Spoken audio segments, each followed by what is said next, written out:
चलिए शुरू करते हैं महत्वपूर्ण और काम की 50 बड़ी खबरों को, वो भी 10 मिनट में। पर उससे पहले अगर अभी तक आपने वीडियो को लाइक नहीं किया तो वीडियो को लाइक जरूर से करें और चैनल को सब्सक्राइब करना बिल्कुल भी ना भूलें। और इसी के साथ आज की पहली बड़ी खबर की रविवार से रमजान का पाक महीना शुरू, पीएम मोदी और सीएम योगी ने दी बधाई।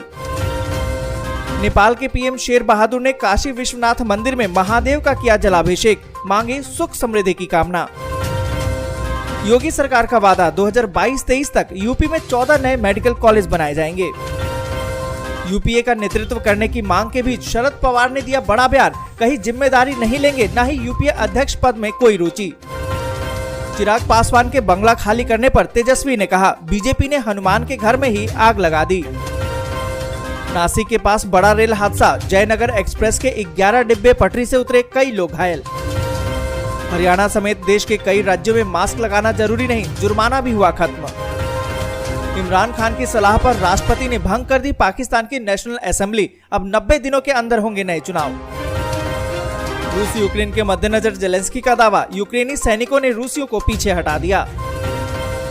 अब प्रवासी मजदूरों को भटकने की जरूरत नहीं, 60,000 युवाओं को रोजगार देने की तैयारी में नीतीश सरकार। श्रीलंका में आपातकाल, सरकार ने अब सोशल मीडिया प्लेटफॉर्म को किया ब्लॉक, पहले लगाया था कर्फ्यू। भारतीय आसमान में धू धू करके जला चीन का रॉकेट, उल्का पिंड समझकर घबरा गए लोग।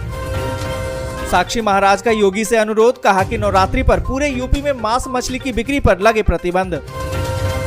संकटग्रस्त श्रीलंका का पेट भरेगा भारत, खाद्य सहायता के तहत 40,000 टन चावल की लोडिंग अब शुरू। यूके में पाया गया नया कोविड म्यूटेंट XE, ओमिक्रॉन सब वेरिएंट से 10% ज्यादा संक्रामक, WHO ने दी है चेतावनी। पेट्रोल की कीमतों में फिर से वृद्धि, दिल्ली में 103 तो मुंबई में 118 के पार पहुंचा पेट्रोल का रेट। पाकिस्तान में राजनीतिक उठापटक के बीच सेना ने बनाई दूरी, कहा कि उसकी कोई भूमिका नहीं। रूस यूक्रेन की जंग कब होगी खत्म, किसी को पता नहीं। 9 मई के बाद क्या पुतिन करेंगे न्यूक्लियर वॉर। अविश्वास प्रस्ताव से पहले इमरान खान ने सांसदों को दिलाया जीत का भरोसा, कहा कि मैच आखिरी गेंद तक खत्म नहीं होता। बेरोजगारी दर में गिरावट, कर्नाटक और गुजरात में सबसे कम लोग हैं बेरोजगार।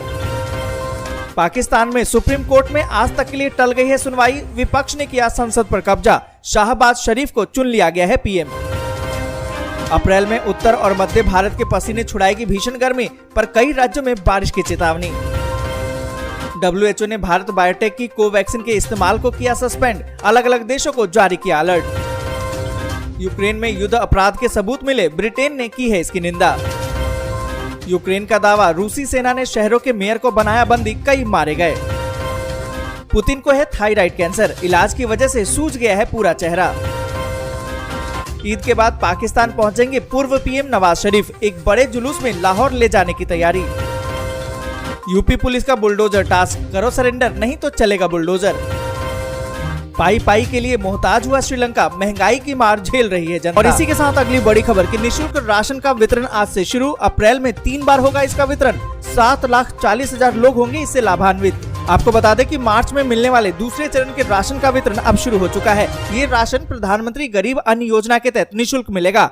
आपको बता दें कि जिले के 7,40,000 परिवारों को राशन बांटा जाएगा। इस महीने में 3 बार राशन का वितरण किया जाएगा। और साथ ही आपको बता दें कि इसके बाद अप्रैल महीने के पहले चरण में 1 किलो रिफाइंड, 1 किलो चना और 1 किलो नमक के साथ प्रति यूनिट 5 किलो राशन, गेहूं चावल भी निःशुल्क मिलेगा। और इसी के साथ अगली बड़ी खबर की कोरोना फिर से बढ़ाएगा टेंशन, WHO का दावा, नया XE वेरिएंट ओमिक्रॉन से भी 43% ज्यादा तेजी से फैलता है। आपको बता दें कि कोरोना वायरस महामारी का खतरा अभी पूरी तरह से दुनिया से टला नहीं है, इसके नए नए वेरिएंट दस्तक दे रहे हैं। अब फिर से कोरोना वायरस महामारी ने पूरी दुनिया में टेंशन बढ़ा दी है। कोरोना वायरस के एक नए वेरिएंट XE ने दस्तक दे दी है। WHO ने कहा है कि ये नया वेरिएंट ओमिक्रॉन से भी 10 गुना ज्यादा संक्रामक है। इसका मतलब तो ये हुआ कि ओमिक्रॉन के ओरिजिनल वेरिएंट से ये 43% ज्यादा तेजी से फैलता है। आपको बता दें कि XE वेरिएंट ओमिक्रॉन के 2 सब वेरिएंट से मिलकर बना है। आपको बता दें कि विश्व स्वास्थ्य संगठन यानी कि WHO ने इसको लेकर चिंता जता दी है। WHO का कहना है कि सब वेरिएंट अब दुनिया भर के लिए सबसे बड़ी चिंता बन चुका है। और इसी के साथ अगली बड़ी खबर की हरियाणा समेत देश के कई राज्यों में मास्क लगाना जरूरी नहीं, जुर्माना भी हुआ खत्म। आपको बता दें कि कोरोना के मामलों में लगातार गिरावट की वजह से देश की जनता ने राहत की सांस ली है। इस बीच केंद्र सरकार और राज्य सरकार भी अब जनता को कोरोना के नियमों में छूट दे रही है। ऐसे में हरियाणा हरियाणा से एक बड़ी खबर सामने आ रही है। आपको बता दें कि हरियाणा में अब जनता द्वारा मास्क लगाने की अनिवार्यता को खत्म कर दिया गया है। इससे पहले हरियाणा में मास्क न पहनने पर 500 रुपए का जुर्माना लगाया गया था, जबकि अब ये सुझाव दिया गया है कि जनता को कोरोना नियमों का पालन करना चाहिए, मास्क सैनिटाइजर का इस्तेमाल करना चाहिए। और आपको बता दें कि दिल्ली में भी मास्क ना पहनने पर 500 रुपए का जुर्माना हटा लिया गया है। और इसके साथ ही आपको बता दें कि महाराष्ट्र सरकार ने भी 2 अप्रैल से कोरोना प्रतिबंधों को हटाने का फैसला किया।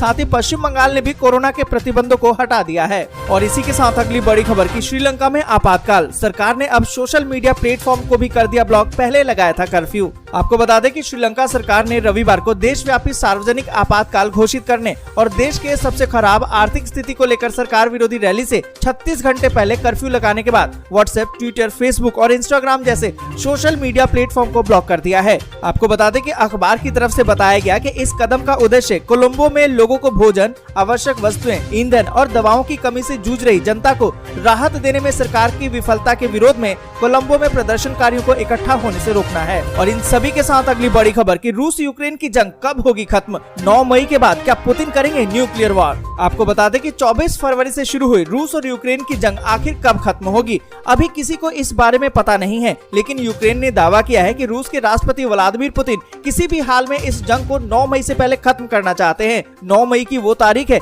जब पूरे विश्व को अपनी विजय गाथा का उत्सव रूस दिखाएगा। आपको बता दें कि पिछले साल 12,000 से ज्यादा सैनिक, 200 से ज्यादा सैन्य हथियार और लड़ाकू विमानों की पावर पुतिन ने मास्को में दिखाई थी।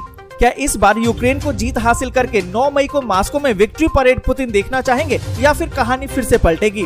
और इसी के साथ अगली बड़ी खबर कि रूस यूक्रेन युद्ध के मद्देनजर जेलेंस्की का दावा, यूक्रेनी सैनिकों ने रूसियों को पीछे हटा दिया। आपको बता दें कि राष्ट्रपति व्लादिमीर जेलेंस्की ने कहा है कि कीव और चर्नीहाइव के आसपास के क्षेत्रों पर कब्जा करने वाले यूक्रेनी सैनिक रूसियों को बिना लड़ाई के पीछे हटने की अनुमति नहीं दे रहे हैं, बल्कि उन पर हमला कर रहे हैं। वे हर उस व्यक्ति को नष्ट कर रहे हैं जितना वे कर सकते हैं। जेलेंस्की ने राष्ट्र के नाम अपने वीडियो संबोधन में कहा कि यूक्रेन जानता है कि रूस के पास यूक्रेन के पूर्व और दक्षिण में और भी अधिक दबाव बनाने की ताकत है। और इसी के साथ अगली बड़ी खबर कि भारतीय आसमान में धू-धू करके चला चीन का रॉकेट, उल्कापिंड समझकर घबरा गए लोग। आपको बता दें कि महाराष्ट्र और मध्य प्रदेश के कई हिस्सों में रात के अंधेरे में एक रहस्यमय रोशनी दिखाई दी। ये नजारा आसमान में दिखा। लोगों का कहना है कि उन्होंने कई चमकीली रेखाएं देखी है। इसके बाद कयास तो ये लगाए जाने लगे कि ये उल्का पिंडों की बारिश हो सकती है या फिर ये गिरता हुआ सैटेलाइट है। इस रहस्यमय रोशनी को लोगों ने अपने कैमरे में कैद भी कर लिया और सोशल मीडिया पर डाल दिया। हालांकि वैज्ञानिकों का दावा है कि ये चीनी रॉकेट के अंश थे।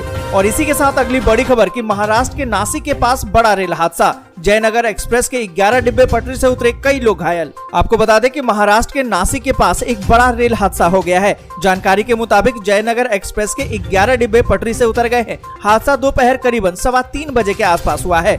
आपको बता दें कि डाउन लाइन नासिक के पास ट्रेन नंबर 11061 पवन एक्सप्रेस के 10 डिब्बे पटरी से उतर गए। हादसे की सूचना पाकर एक्सीडेंट रिलीफ ट्रेन और मेडिकल वैन मौके के लिए रवाना हो गई।